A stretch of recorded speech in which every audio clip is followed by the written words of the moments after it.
All right.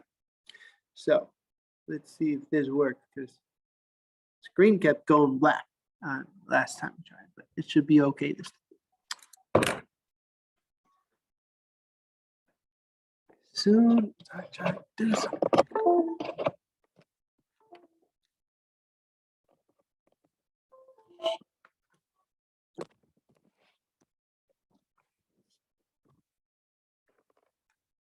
Okay.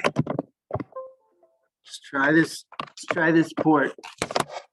All right. So recording. Yep. All right. So we're talking about functions. Get ready to have fun. All right.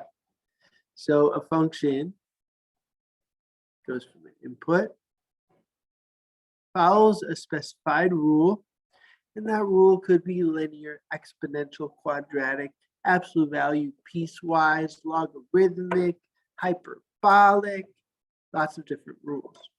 And then you get an output. All right. I always think about a vending machine because you have your input, and then you press a button, then you get your output, your candy or healthy snack. All right, so in function notation, this is not multiplication. So those of you not watching the video, and then you think this is multiplication, g times 3, well, it's not. All right, so this, how do we say this? We say g of 3, okay? This is the output of function g for an input of 3. All this language is overcomplicating something very simple, all right? So you can just remember that. What do we actually have to do? What we actually have to do is take this 3, wait for it, and substitute it in. That's it. That is it, okay? So I'm gonna go -5, substitute the 3 in place of r plus 13. And what is -5 times 3? That's -15. -15 plus 13 is -2. So the answer is -2. Ta-da! All right, so that's that. Evaluating functions. Substitute the input, get the output. There's more to it. We can also have graphs. Does everyone remember get, graph, equation table? 3 different representations for one function. All right, so this is a graph of function f. Function f is graphed in blue.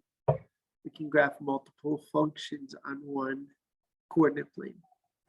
All right, and then our input is 1. Now, I do want to say another thing about inputs and outputs. Let's make a little table. The in, the out. Our inputs are x, our outputs are y. That's another one. Let's say, independent, dependent. So in science class, I think you should say independent variable, dependent variable. I think that's all. All right, so the x value is 1, and what is the y value?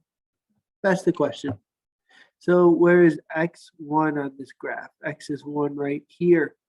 What is the y value when x is 1? Let's go up to the graph. Here's the point. And what is that coordinate pair? 1, 1. See? 1, 1. So in this particular one, both the x and y are 1 at the same time.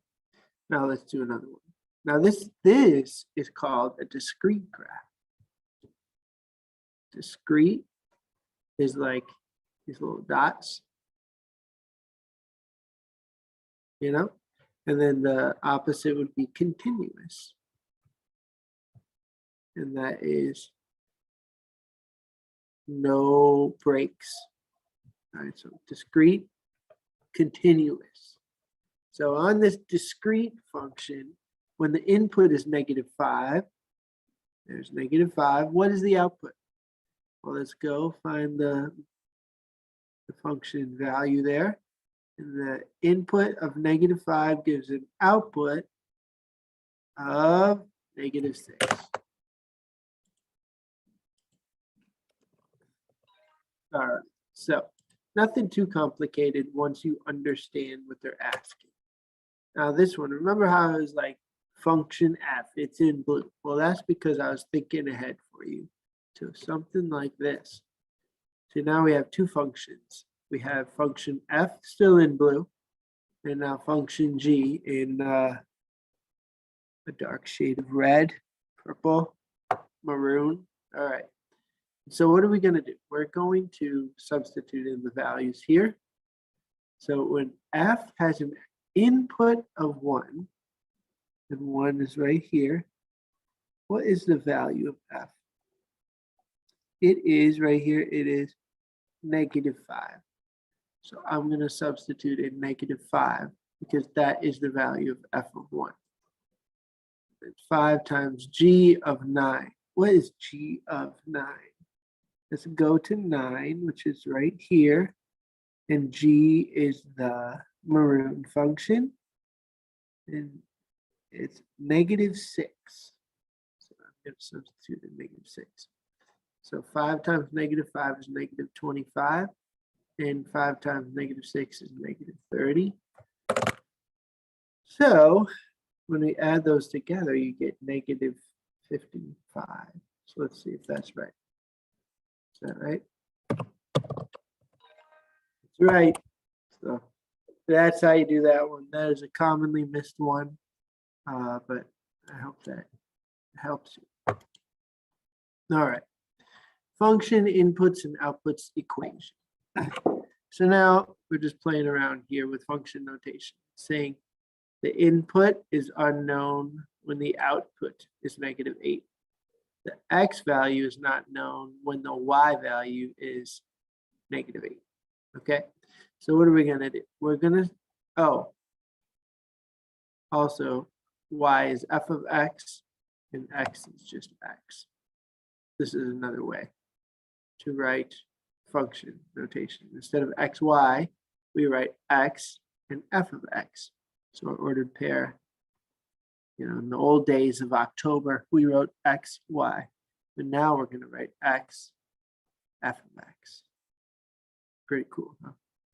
All right, so -8 is our f of x.